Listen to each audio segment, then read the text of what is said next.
जी class 6। अब जो हमारी दूसरी गैस है जिसने हवा का एक मेजर पार्ट कवर किया हुआ है वो है ऑक्सीजन।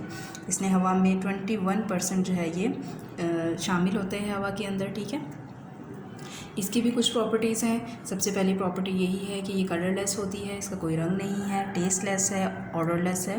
ठीक है, इसका कोई जायका नहीं होता, इसकी कोई स्मेल नहीं होती। नाइट्रोजन गैस की तरह ये भी एक इनर्ट गैस है, यानी ये भी किसी भी दूसरे सब्सटेंस के साथ रिएक्ट नहीं करती है।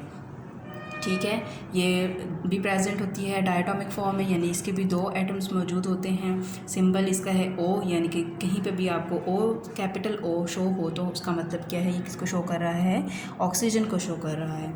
इसके अलावा ये रस्टिंग ऑफ आयरन का सबब बनती है, यानी आयरन को जंग लगना, लोहे को जंग लगने का सबब भी कौन सी गैस बनती है, ऑक्सीजन गैस बनती है। ठीक है, ये पानी के अंदर सॉल्युबल होती है, पानी के अंदर हल हो जाने वाली होती है।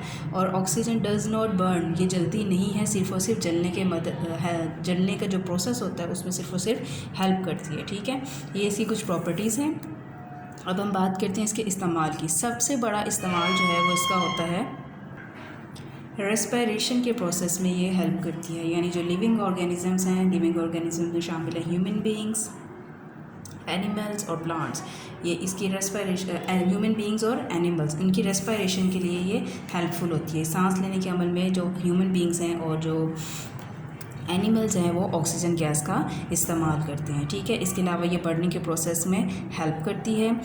जो सी डाइवर्स होते हैं, जो गोताखोर होते हैं, जो समुद्र की गहराइयों में जाते हैं, और जो माउंटेनियर्स होते हैं, जो पहाड़ों की चोटियों पर चढ़ते हैं, वो भी सांस लेने के लिए अपने साथ ऑक्सीजन के एक सिलेंडर लेकर जाते हैं। ठीक है, इसके अलावा ये हॉस्पिटल्स में इस्तेमाल होता है। वो पेशेंट जो हार्ट पेशेंट्स होते हैं या जिनको कोई सांस का मसला होता है, उनको मसनूई तौर पर ऑक्सीजन गैस जो है वो सिलेंडर्स के ज़रिए प्रोवाइड की जाती है। इसके अलावा ये पेपर इंडस्ट्री में भी इस्तेमाल होता है। पेपर इंडस्ट्री में इसका इस्तेमाल क्या है कि जो पेपर तैयार किया जाता है वो ब्राउन कलर का होता है, तो ये एक ब्लीचिंग एजेंट के तौर पर काम करती है ऑक्सीजन गैस। उसमें से जो ब्राउन कलर होती है उसको ख़त्म करने के लिए जो है इसका इस्तेमाल किया जाता है। ठीक है, इसके अलावा जो ये मोस्ट इम्पॉर्टेंट बात ये है कि ये ओजोन लेयर के बनाने में हेल्प करती है। ठीक है, ओजोन लेयर वो लेयर है जिसने हमारी अर्थ को जो है वो कवर किया हुआ है, यानी कि जो मैंने आपको स्टार्टिंग में बताया था स्ट्रेटोस्फेयर जो एटमॉस्फेयर की एक लेयर है, वहाँ पे ओजोन लेयर पाई जाती है। ठीक है, ये क्या करती है, ये प्रोटेक्ट करती है अल्ट्रा वायलेट रेडिएशंस को।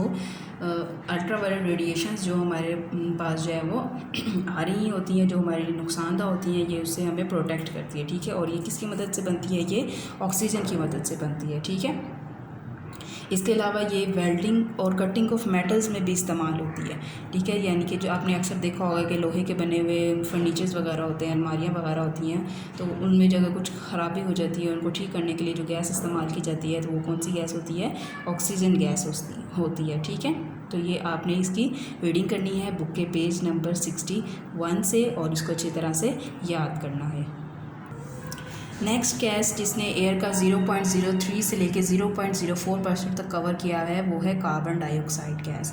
ठीक है, इसकी प्रॉपर्टीज़ हम पढ़ते हैं कि ये क्या है जी। ये कलरलेस गैस है, टेस्टलेस गैस है और ऑडरलेस गैस है। इसके अलावा ये हवा से हैवियर है, हवा से थोड़ी सी भारी होती है। ठीक है, इसके अलावा ये जो है स्लाइटली सॉल्युबल होती है पानी के अंदर। ठीक है, पानी के अंदर अगर 1.5 अगर इसको 25 डिग्री सेंटीग्रेड पे इसको हल किया जाए तो ये सिर्फ और सिर्फ 1.5 ग्राम पर लीटर जो है ये सॉल्युबल होती है। ठीक है, इसके अलावा जो ये लाइम वाटर होती है इसको दूधिया सा कर देती है, मिल्की सा कर देती है, जैसे मिल्क का कलर होता है ना, दूधिया सा, वैसा कर देती है उसको। ठीक है, इसके अलावा ये भी इनर्ट गैस है, नॉन रिएक्टिव गैस है, ये भी दूसरे सब्सटेंसेस के साथ रिएक्ट नहीं करती।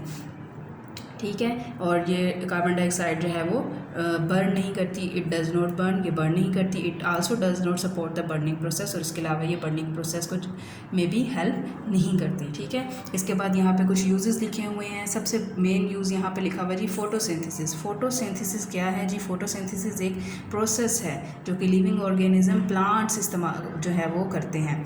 ठीक है, ये एक प्रोसेस है जिसमें प्लांट्स जो हैं वो सूरज की रोशनी की मौजूदगी में कार्बन ऑक्साइड का इस्तेमाल करके अपनी खुराक को तैयार करते हैं। ठीक है, इसमें जो है क्या इस्तेमाल होती है, कार्बन डाइऑक्साइड गैस इस्तेमाल होती है। इसके बाद जो फायर एक्सटिंग्विशर्स होते हैं, फायर एक्सटिंग्विशर्स में इसका इस्तेमाल क्या है, जो आग बुझाने वाले ये आलात होते हैं। तो आग बुझाने के लिए क्या कौन सी गैस इस्तेमाल कर रहे हैं हम, कार्बन डाइऑक्साइड गैस इस्तेमाल कर रहे हैं। इसके अलावा आप जो है वो कोक वगैरह की बोटल्स देखी होंगी कि जब हम उसको ओपन करते हैं तो एकदम से फिजी से उसकी साउंड निकलती है। तो वो किस वजह से निकलती है कि उसके अंदर जो है वो प्रेशर डालकर कार्बन डाइऑक्साइड को उसके अंदर फिल किया जाता है। ठीक है, और आपने देखा है कि जो केक्स होते हैं हमारे वो थोड़े से फ्लफ़ी से होते हैं। ठीक है, वो किस वजह से होते हैं, वो कार्बन डाइऑक्साइड गैस की वजह से होते हैं। ठीक है, इसके अलावा हमारे पास लिखा हुआ है जी ड्राई आइस। ड्राई आइस जो है वो चीज़ों को प्रिजर्व करने के लिए इस्तेमाल होती है। और ये ड्राई आइस कैसे बनती है, ये कार्बन डाइऑक्साइड को फ्रीज़ करके बनती है। ठीक है, अगर हम कार्बन डाइऑक्साइड को फ्रीज़ कर दें तो वो ड्राई आइस बन जाती है, और इस ड्राई आइस को हम इस्तेमाल करते हैं फूड की प्रिजर्वेशन के लिए।